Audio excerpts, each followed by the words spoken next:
Hello students, welcome to you online class. Today we read chapter 3 ruling the countryside. आज हम लोग chapter 3 में ये रीड करेंगे। कंट्री साइड का मीन्स होता है ग्रामीण क्षेत्र, विलेज वाले एरिया कि कंपनी ने किस तरीके से ग्रामीण क्षेत्रों पे अपना शासन चलाया था। So let's start. ये एक पिक्चर बनी हुई है। यहाँ पे देखो एक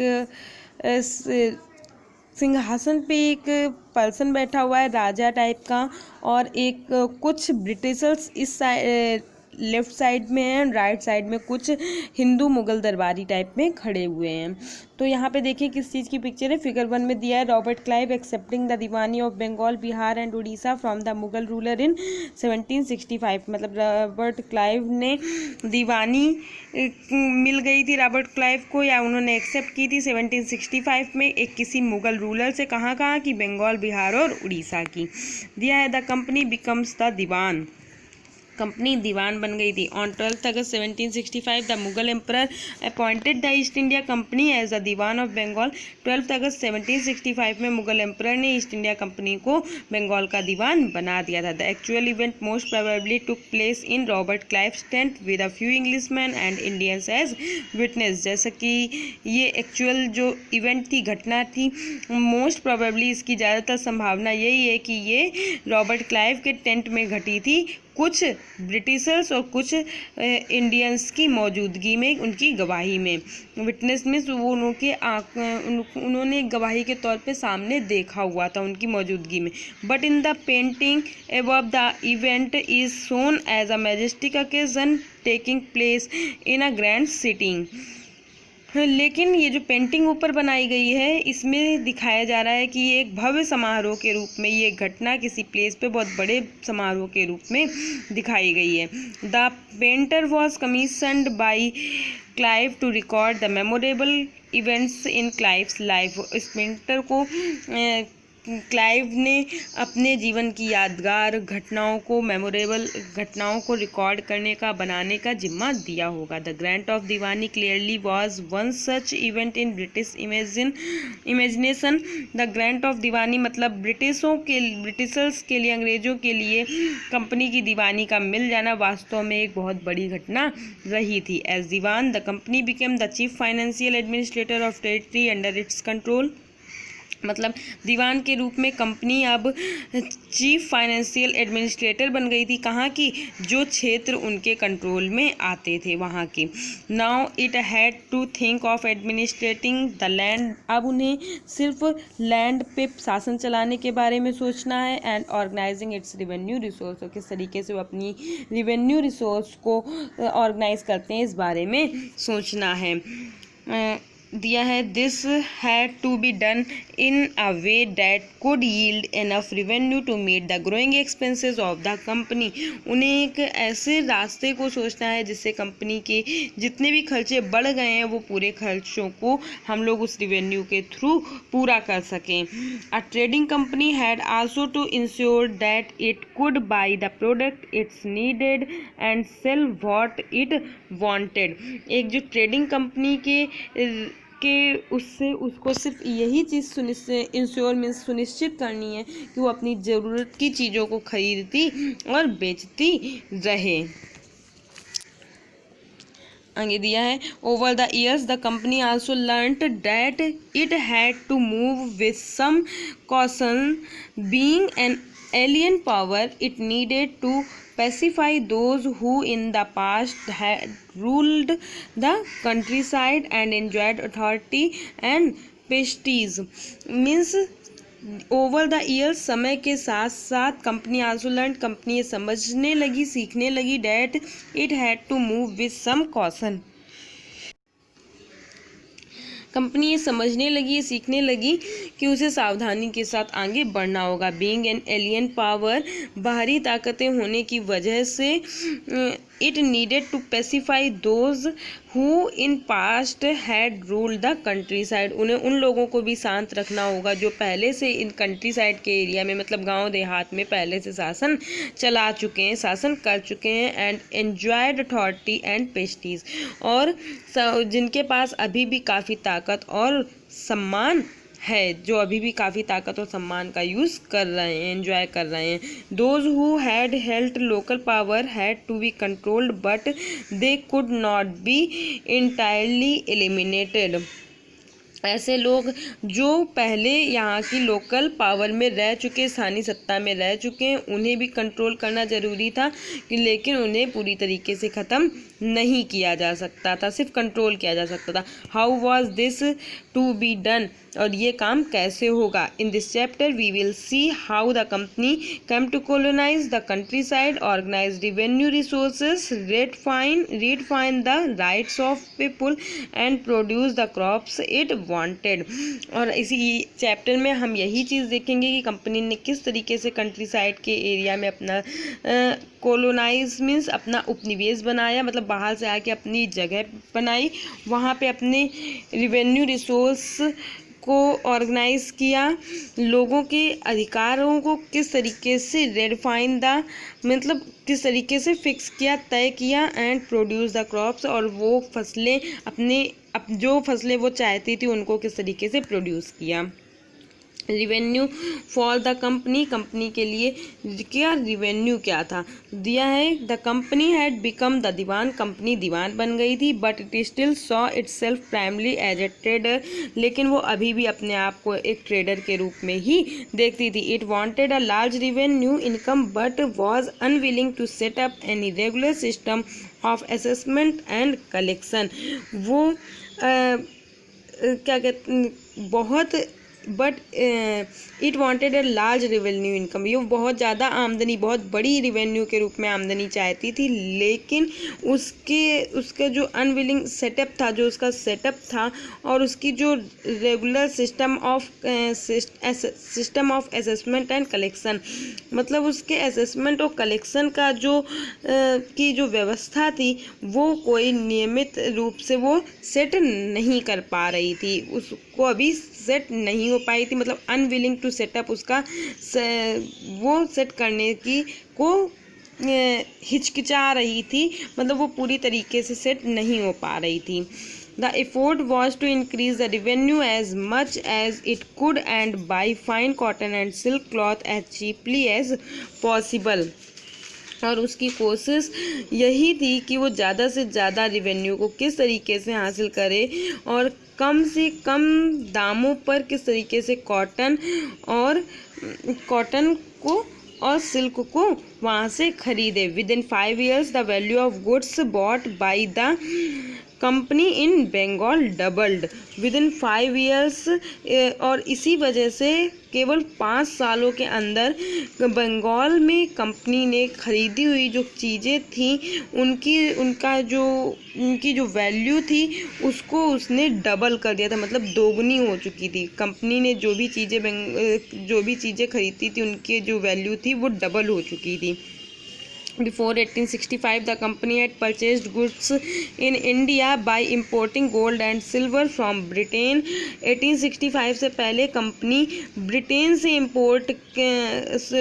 से गोल्ड और सिल्वर को इंपोर्ट करती थी और इन चीज़ों और जो भी सामान खरीदती थी उनके बदले में इनको देती थी, मतलब गोल्ड और सिल्वर के कुछ एक्सचेंज करके वो यहाँ से सामान खरीदती थी। Now the revenue collected in Bengal could finance and the purchase of goods for export. Now the revenue collect in Bengal, अब बंगाल से रिवेन्यू कलेक्ट होने लगी थी तो उसे क्या कहते हैं, तो उसी पैसे से ही वो एक्सपोर्ट के लिए चीज़ें आराम से खरीद सकती थी। पहले वो एक्सपोर्ट के लिए वहाँ से ब्रिटेन से गोल्ड और सिल्वर इंपोर्ट करती थी, अब उसे एक्सपोर्ट के लिए यहीं का कमाया हुए पैसे से वो वहाँ पे एक्सपोर्ट कर सकती थी।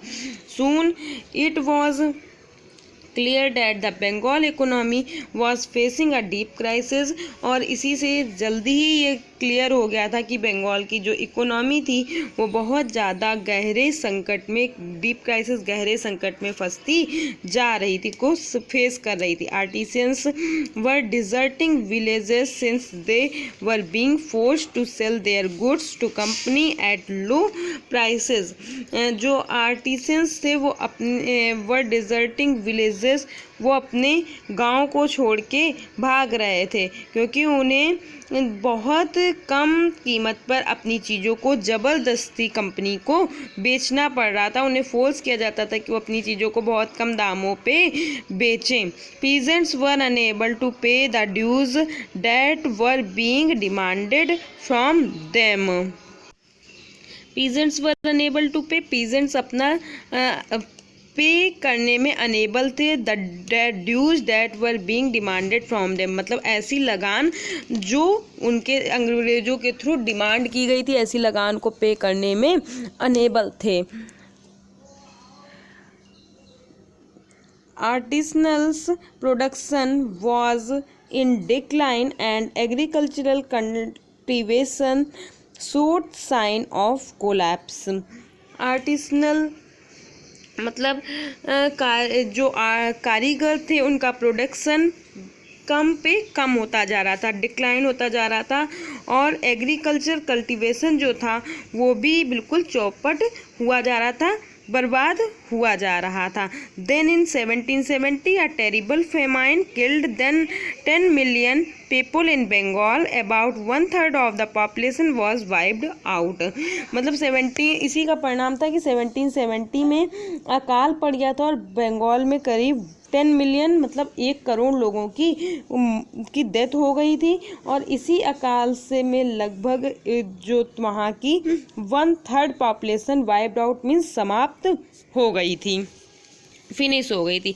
यहाँ देखिए एक पिक्चर देखो दी हुई है, और इस पिक्चर का एक ये दिया है कि figure 2 a weekly market in Murshidabad in Bengal, peasants and artisans from rural areas regularly come to these weekly markets haats to sell their goods and buy what they needed. मतलब ये बंगाल की मुर्शिदाबाद की एक वीकली मार्केट है जहाँ पे पीजेंट्स किसान और कारीगर अपनी चीज़ें बेचने और ज़रूरत की चीज़ें खरीदने के लिए नियमित रूप से वहाँ आते हैं। These markets were badly affected during time of economic crisis. और ये मार्केट जो है इसमें जब आर्थिक संकट हुआ था, इकोनॉमिक क्राइसिस हुआ था, तो इस मार्केट पर बहुत बुरा असर पड़ा था। आगे एक पिक्चर और ये दी है, एक पर्सन की दिया है, चार्ल्स कॉर्नवालिस। ये जो पिक्चर है वो चार्ल्स कॉर्नवालिस की है। Cornwallis was the governor general of India when the permanent settlement was introduced. Governor general of India थे ये जब परमानेंट सेटलमेंट इन्होंने इंट्रोड्यूस किया था। जिस टाइम पे परमानेंट सेटलमेंट को इंट्रोड्यूस किया गया था उस टाइम पे यही गवर्नर जनरल थे।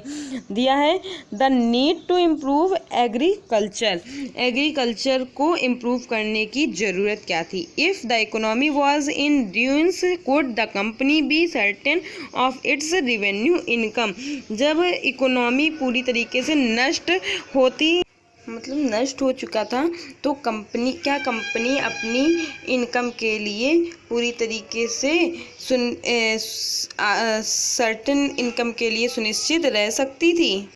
Most company officers began to feel that investment in land had to be encouraged and agriculture had to be improved। अब कंपनी के ज़्यादातर अधिकारियों को, ऑफिसर्स, अफसरों को ये लगने लगा था कि ज़मीन में इन्वेस्ट करना और एग्रीकल्चर में इम्प्रूव करना बहुत ज़रूरी है। How was this to be done, और ये काम किस तरह किया जा सकता है। After 2 decades of debate on the question the company financial introduced the permanent settlement in 1793।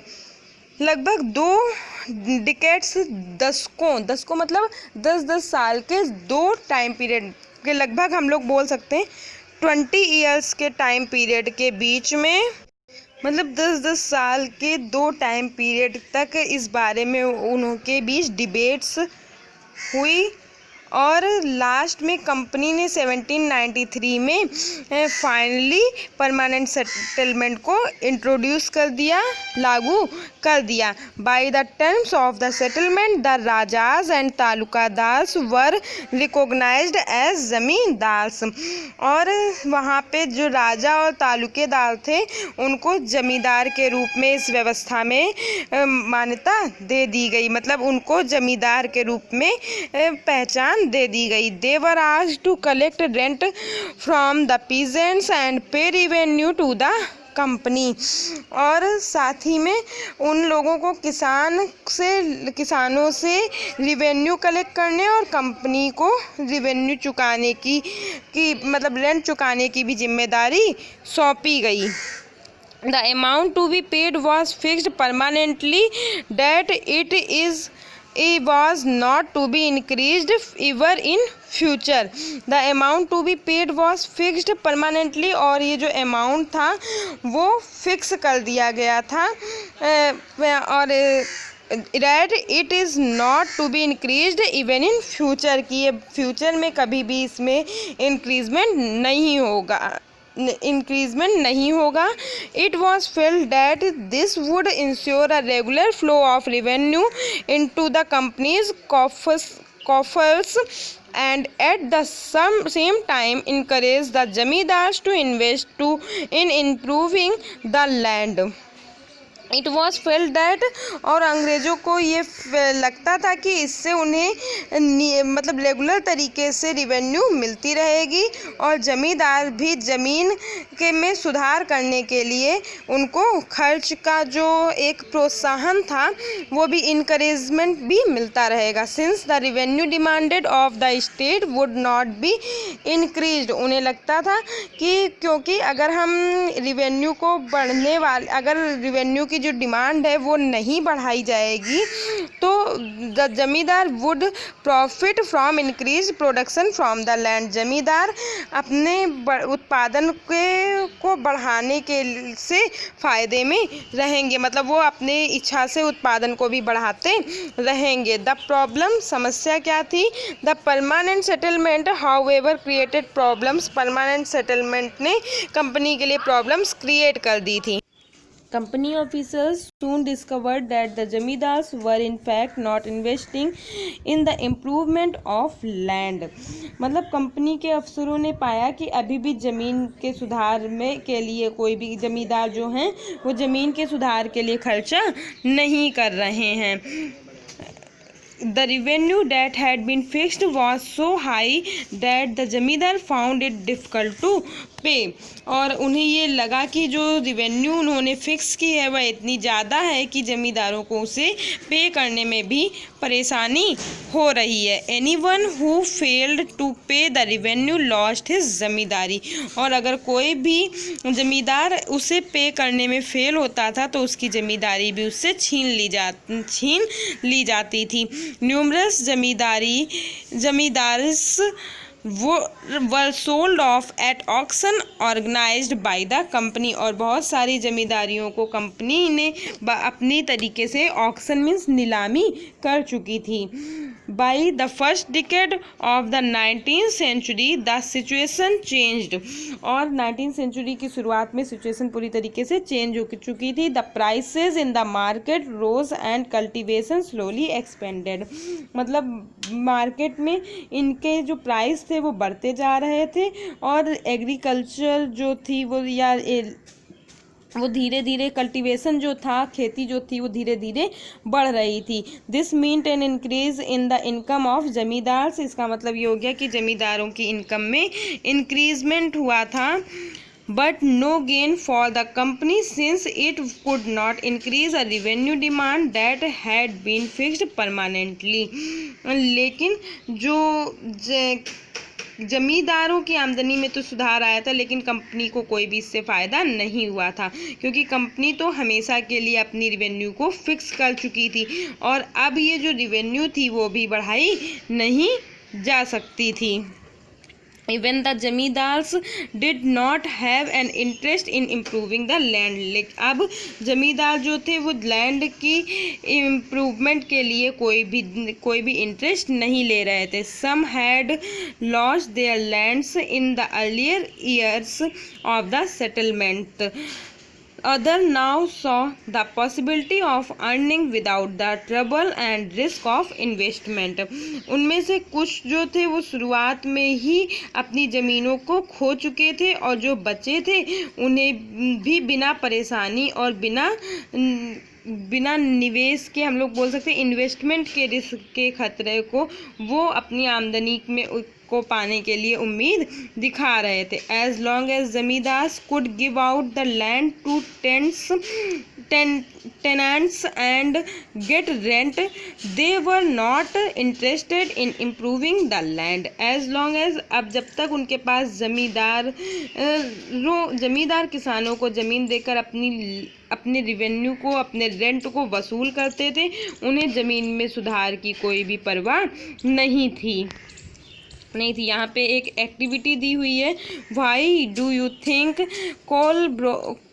Colebrook is concerned with the condition of under riots in Bengal, कि ये कोलब्रोक जो, क्या आप सोचते हैं कि जो कोलब्रोक थे वो कंसर्न्ड मीन्स चिंतित थे, और ये जो राइट थे बंगाल में दिए गए इनको लेके, read the preceding pages and suggest possible reason, आगे के पेजेस को पढ़ के और उसके बारे में जो रीज़न है उनको बताना है कि पॉसिबल रीज़न उसके लिए क्या हो सकते हैं। यहाँ पे दिया है Colebrooke on Bengal ryots, Colebrooke ने बंगाल के राइट्स के लिए क्या कहा है।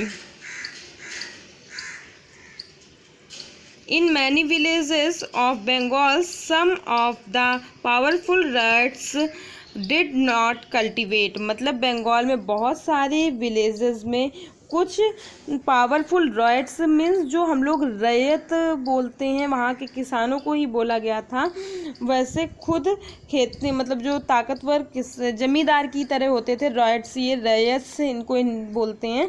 तो ये जो थे वो खुद अपनी खेती नहीं करते थे, but instead gave out their lands to others, और ये ये अपनी खेती को ज़मीन को किसी दूसरे को दे देते थे। अंडर टेनेंट्स मीन्स पट्टे पर, पट्टा मतलब कुछ सालों की लिखा पड़ी होती थी, उस पे दे देते थे।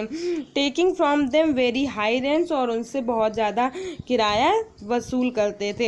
In 1806 H T. Colebrooke describe the condition of these under tenants in Bengal, और एच.टी. कोलब्रुक ने 1860 में ऐसे ही कुछ लोगों के बारे में, ऐसे ही कुछ किसानों के बारे में जो लोग मतलब इन ज़मीनों को खरीदते थे किराए पे, उनकी कंडीशंस को अपने शब्दों में डिस्क्राइब किया है। उन्होंने कहा है कि the under tenants displaced by an excessive rent in kind and by usurious returns for the cattle seed and subsistence advance to them can never extricate themselves from debt, मतलब वो कह रहे हैं कि अंडर टेंट्स मीन्स जो उनके किराए का जो बहुत भारी शर्त थी उसके अंडर में उन्हें साथ ही में अपने कैटल्स के लिए, सीड्स के लिए, अपनी सब्सिस्टेंस आजीविका के लिए, और बहुत सारे जो उन्होंने कर्ज पहले से ले रखे हैं वो उसके बदले में फ्री काम करने के लिए, कि बेगारी करने के लिए दबे हुए हैं। ये जो लोग हैं वो खुद को कर्ज से कभी भी बाहर नहीं निकाल सकते हैं। इन सो abject I state they cannot labor in spite while they earn a scanty subsistence without hope of bettering their situation, और जब उन्हें जीने को पूरा ही मिलता ही नहीं है तो वो ऐसी भयानक हालत में आके काम कैसे कर सकते हैं, ना तो उन्हें अपनी हालत सुधारने की कोई भी उम्मीद दिखाई दे रही है कि उनकी ये सिचुएशन कभी भी सुधरेगी। आगे दिया है, on the other hand in the villages the cultivator found the system extremely oppressive, दूसरी तरफ जो के गांव में किसानों की व्यवस्था थी बहुत ज़्यादा एक्सट्रीमली ऑपोजिटिव मीन्स उनके ऊपर बहुत ज़्यादा दबाव डालने वाली, उनका दमन करने वाली ऐसी दमनकारी व्यवस्था दिखाई दे रही थी। The rent he paid to the zamindar was high, जो रेंट वो पे करते थे जमींदारों को वो बहुत ज़्यादा हाई था। And his right on the land was ensure, और जो उनके अधिकार थे वो भी इंश्योर सुरक्षित नहीं थे। To pay the rent he had to often take a loan from the money lender, and when he failed to pay the rent he was evicted from the land he had cultivated for generations. मतलब उन्हें लगान चुकाने के लिए ज़्यादातर बड़े लोगों से, मनी लेंडर से कर्जा लेना पड़ता था, और अगर वो लगान नहीं चुका पाते थे तो उनको उनकी ज़मीनों से भी अलग कर दिया जाता था, निकाल दिया जाता था। यहाँ पे महाल की मीनिंग दी हुई है। In British revenue record, Mahal is a revenue state which may be a village और ग्रुप ऑफ विलेजेस। मतलब ब्रिटिश टाइम पे एक रिकॉर्ड रहता था, रिवेन्यू का रिकॉर्ड होता था, जो रिवेन्यू रिकॉर्ड में महल एक जो थी वो रिवेन्यू की यूनिट थी, रिवेन्यू यूनिट थी जो गांव या गांव के एक पूरे ग्रुप में होती थी। A new system is devised, एक नई व्यवस्था चालू की गई थी। क्या थी? By the early 19th century many of company officers were convinced that the system of revenue had to be changed again. How could revenue be fixed permanently at a time when the company needed more money to meet its expenses of administration and trade.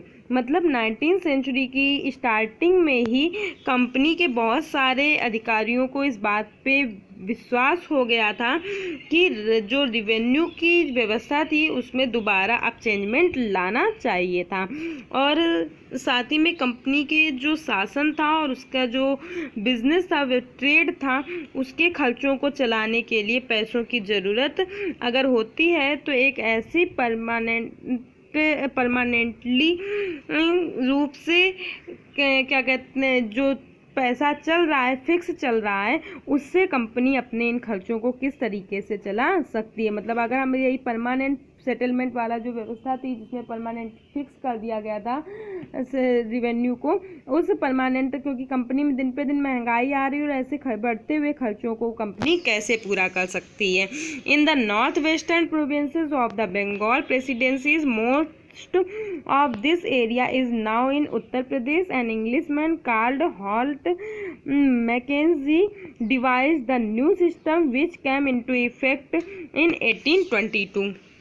Bengal presidencies के north west वाला जो area था, इलाके थे, जो अब ज़्यादातर हिस्से जिसके उत्तर प्रदेश में है, उसके लिए हॉल्ट मैकेंजी नाम के एक इंग्लिश मैन ने एक नई व्यवस्था चालू की थी और जिसे 1822 में लागू किया गया था, जो इफेक्ट में आई थी।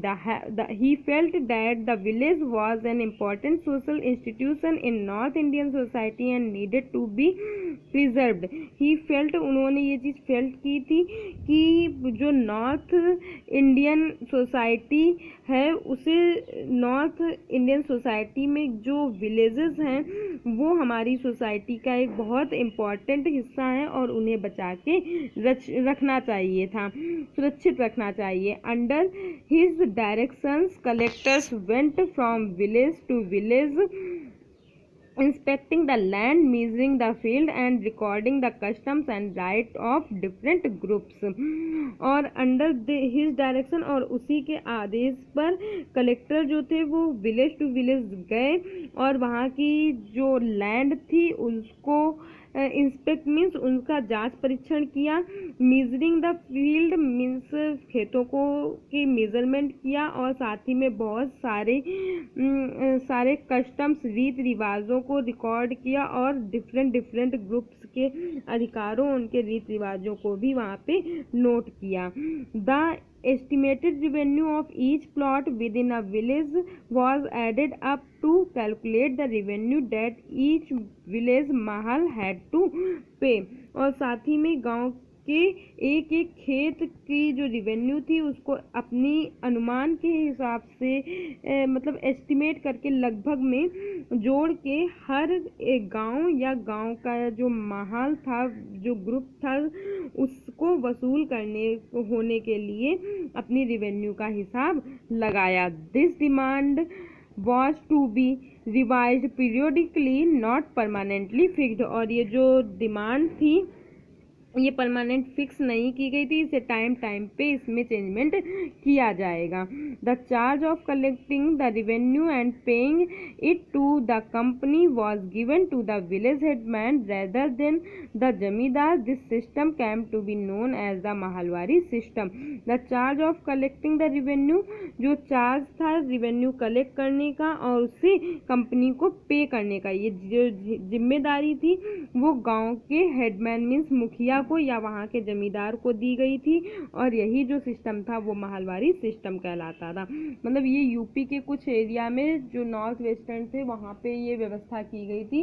तो परमानेंट सेटलमेंट जो था हम लोगों का वो ये था कि परमानेंट सेटलमेंट में जो रिवेन्यू था वो फिक्स कर दिया गया था और उसमें कोई चेंजमेंट नहीं होता था, और उसके जो रेट थे वो इतने ज़्यादा उन्होंने हाई लगा दिए थे कि उनको ऐसा लगता था कि आज के टाइम पे तो कंपनी का खर्चा चलता रहेगा और जैसे जैसे महंगाई भी बढ़ेगी वो इतना पैसा अर्न कर लेंगे कि उनको वहाँ पे उसे बढ़ाने की ज़रूरत ही नहीं पड़ेगी। लेकिन उसमें क्या होता था कि जमींदारों का और किसानों का बहुत ज़्यादा शोषण होने लगा था, वो पे ही नहीं कर पा रहे थे, और जिन लोगों को पे करने की जिम्मेदारी सौंपी गई थी उनसे ये कह रखा गया था कि अगर वो टाइम पे नहीं करते हैं तो उनकी ज़मीनों को छीन लिया जाएगा।